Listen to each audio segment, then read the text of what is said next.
I'd like to make 3 or 4 main points. And I guess the first one is that territorial disputes in Southeast Asia cannot really be understood in isolation. To some extent, they're linked to a broader paradigm shift involving a new and evolving regional and geopolitical architecture.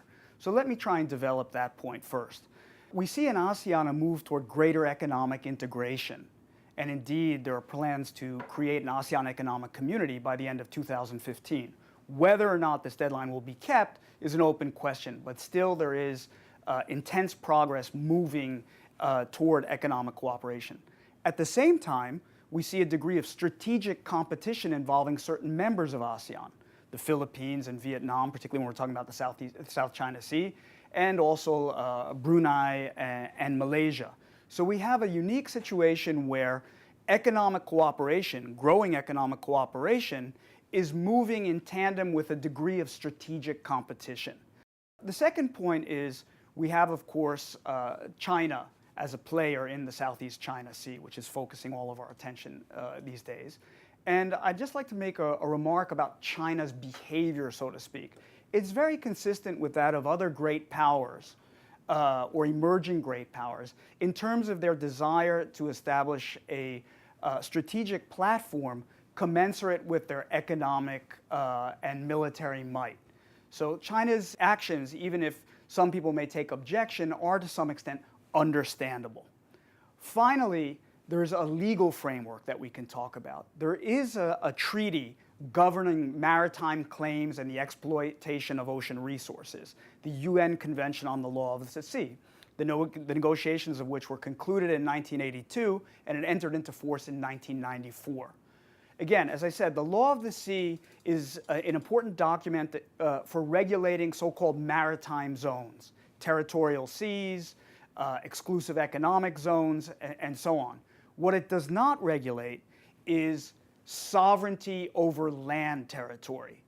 And I would just like to stress this because we tend to think, or some of us tend to think, that the UNCLOS was conceived to resolve those types of issues. Actually, it's not.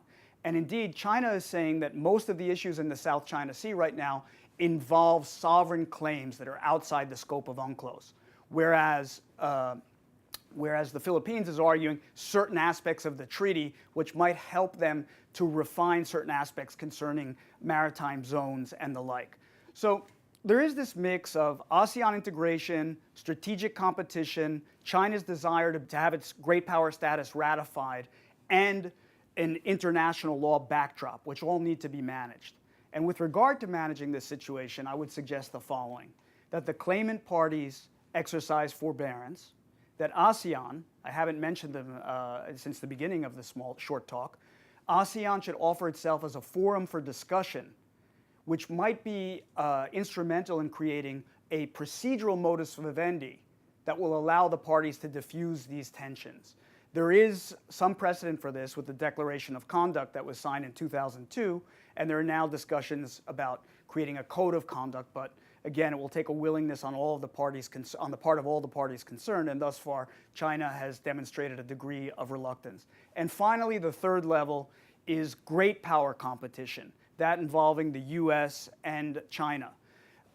It's important perhaps to note, as I conclude, that the Philippines and in the East China Sea, Japan, are so-called treaty allies of the United States, implying enhanced defense commitments. So if miscalculations are made, we may have tensions of a broader and deeper nature. It's just something to bear in mind.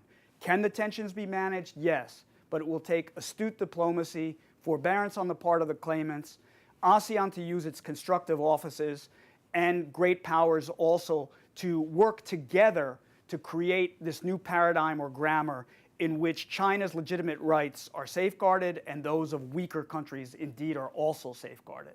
And I think that with astute diplomacy, this can be achieved.